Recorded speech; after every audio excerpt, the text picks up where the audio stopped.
Assalamualaikum warahmatullahi wabarakatuh.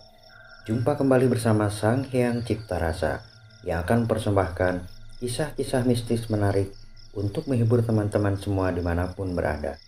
Sebelum ke cerita, terlebih dahulu kami ucapkan terima kasih yang sebanyak-banyaknya kepada teman-teman yang telah bergabung di channel ini.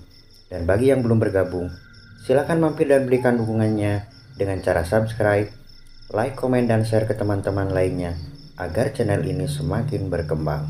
Dan jangan lupa aktifkan tombol loncengnya agar teman-teman tak ketinggalan cerita dari setiap video terbaru yang kami upload. Untuk menjaga privasi dalam cerita ini, nama tokoh dan tempat kejadian telah kami samarkan. Apabila ada kesamaan cerita, nama tokoh dan tempat kejadian mungkin hanya kebetulan saja. Baru beberapa hari Sumi dan keluarganya menempati rumah baru itu, kejadian aneh pun menimpanya. Rupanya, di ruangan dapurnya terdapat kuburan anak kecil yang tak diketahui sebelumnya. Nah, seperti apa kisah selengkapnya? Kita simak saja ceritanya. Ada satu kejadian di mana sebuah area pekuburan umum tiba-tiba sebagian lahannya telah berubah menjadi pemukiman warga dengan rumah-rumah sederhana berdiri di atasnya. Menurut desas-desus warga sekitar, jika sebagian lahan pekuburan umum itu telah diklaim oleh seseorang pemilik tanah di sebelahnya dengan menunjukkan bukti yang sah atas kepemilikan lahan tersebut. Dan akhirnya, kuburan-kuburan di area itu dipindahkan oleh keluarga dan sanak saudaranya ke ujung area tersebut. Namun di antara kuburan-kuburan itu, ada satu kuburan anak kecil yang belum sempat dipindahkan karena sanak saudara atau keluarganya telah pindah jauh ke luar kota. Warga sekitar pun tak berani memindahkan kuburan itu tanpa izin dari keluarganya. Singkat cerita, berdirilah 10 rumah sederhana di area itu yang sebagian lahannya adalah bekas kuburan. Satu hal yang dilupakan oleh para pekerja pembangunan rumah-rumah itu adalah ada sebuah kuburan kecil yang memang saat itu tak tampak seperti kuburan-kuburan lainnya dengan ditandai tembok semen. Kuburan kecil itu berada sekitar 3 meter ke utara dari sebuah pohon jati berukuran sedang, yang kemudian pohon jati itu ditebang dan disisakan 2 meter tingginya, lalu dipergunakan untuk tonggak penyangga tali jemuran yang terhubung pada tonggak berikutnya. Dan di atas kuburan kecil itu menjelma menjadi ruang dapur rumah sederhana tersebut. Beberapa hari setelah pembangunan rumah sederhana itu selesai, langsung ditempati oleh para pekerja proyek yang membawa serta istri dan anaknya, sehingga tempat itu menjadi ramai.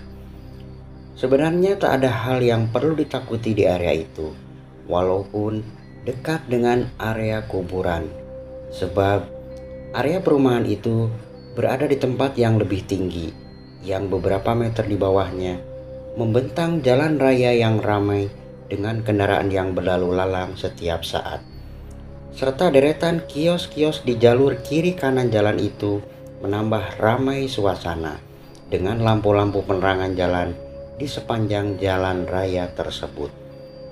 Waktu itu 9 rumah telah diisi oleh para pekerja proyek. Tinggal satu rumah lagi yang masih kosong, yaitu sebuah rumah yang ada tonggak pohon jatinya. Kemungkinan calon penghuni rumah itu terlambat datang menempati rumah itu. Entah mengapa calon penghuni rumah-rumah itu sepertinya enggan untuk menempati rumah yang ada tonggak pohon jatinya. Mereka memilih rumah lain yang masih kosong.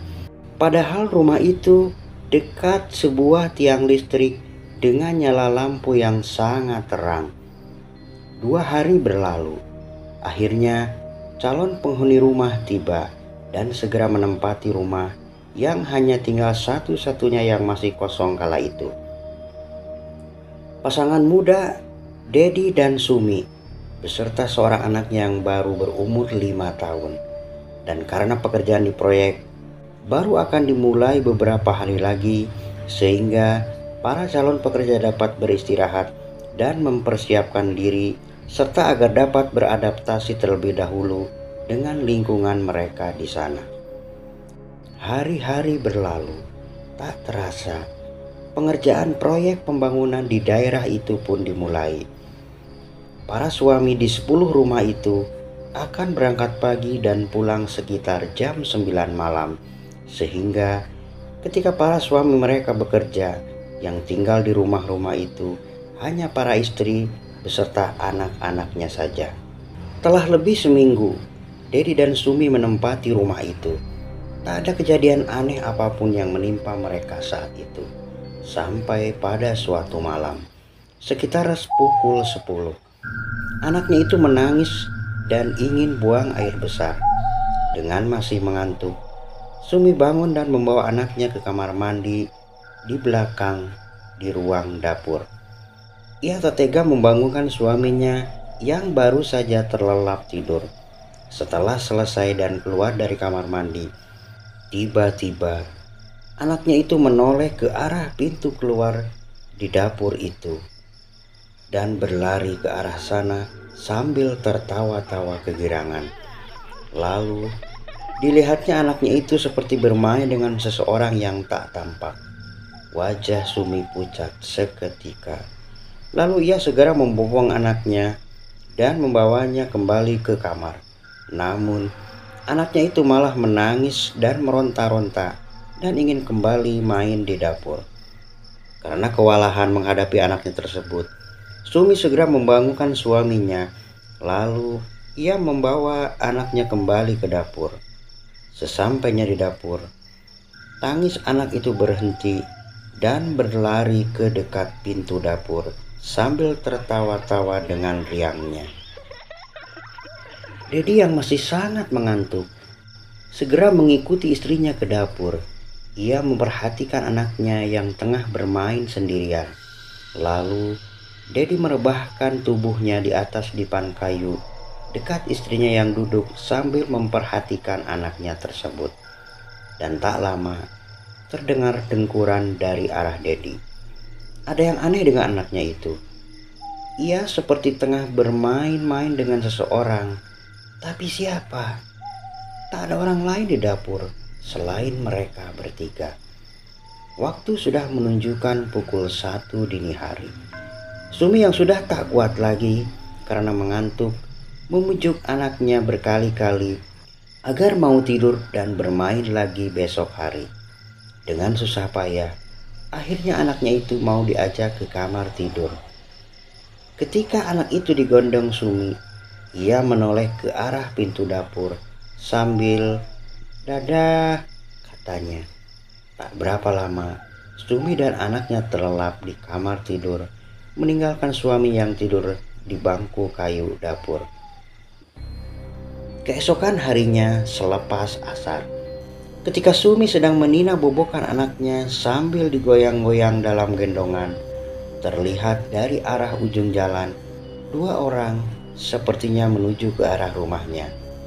Seorang bapak-bapak berkopiah hitam dan seorang pemuda yang mengenakan tas di punggungnya. Sumi yang merasa tak kenal dengan mereka mengira itu adalah orang suruhan dari kampung yang akan menagih hutang padanya. Segera ia mengunci pintu dan masuk ke kamarnya. Terdengar dari luar suara orang mengetuk pintu sambil beruluk salam. "Assalamualaikum." Sumi tak menjawab. Ia lalu melepas gendongan dan meletakkan anaknya yang sedang tertidur. Lalu ia mengintip dari celah jendela kamar. "Tak ada orangnya, Pak," ujar suara di luar. "Sebelah mana ya? Bapak lupa," ujar orang di luar sambil berjalan ke belakang ke arah dapur. "Ini Pak tandanya," ujar suara di luar lagi. Sumi segera keluar kamar dan berjingkat-jingkat menuju dapur. Dari celah pintu dapur, ia melihat dengan jelas tentang apa yang mereka lakukan di luar. 2 orang itu lalu berjongkok di bawah tonggak kayu jemuran sekitar 3 meter dari pintu dapur. lalu mengeluarkan bungkusan yang berisi bunga, dan ditaburnya bunga itu di dekat tonggak kayu jemuran.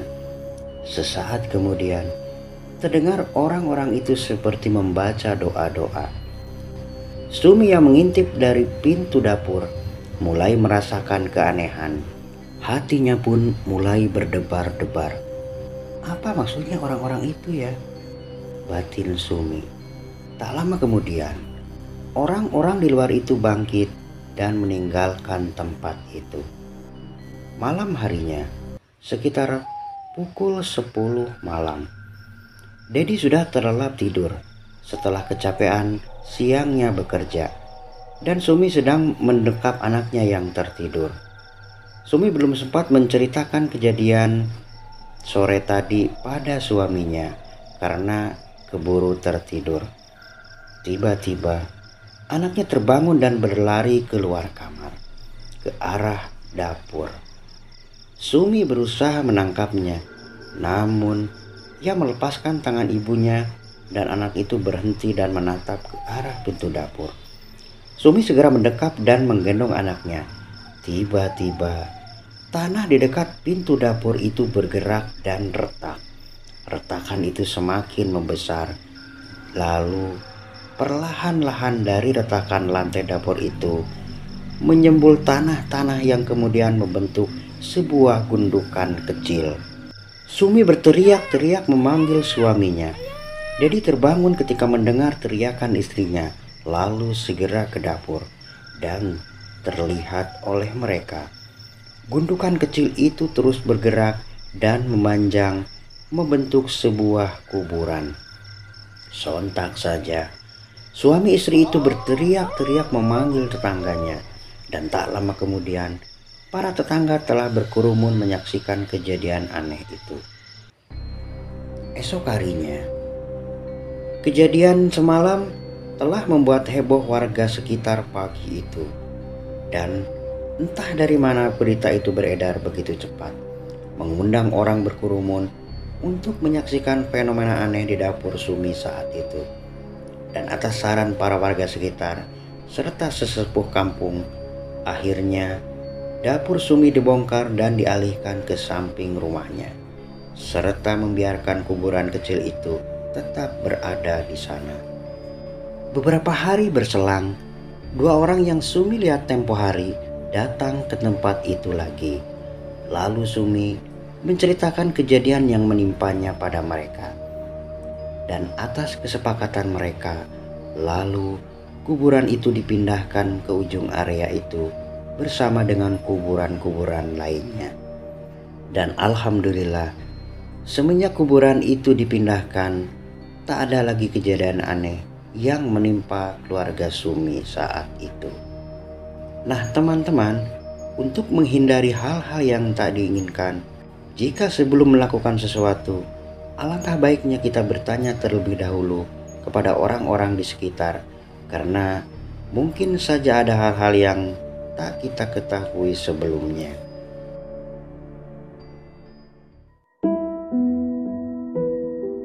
Nah teman-teman, sampai di sini ceritanya. Semoga dapat menghibur kalian semua dimanapun berada.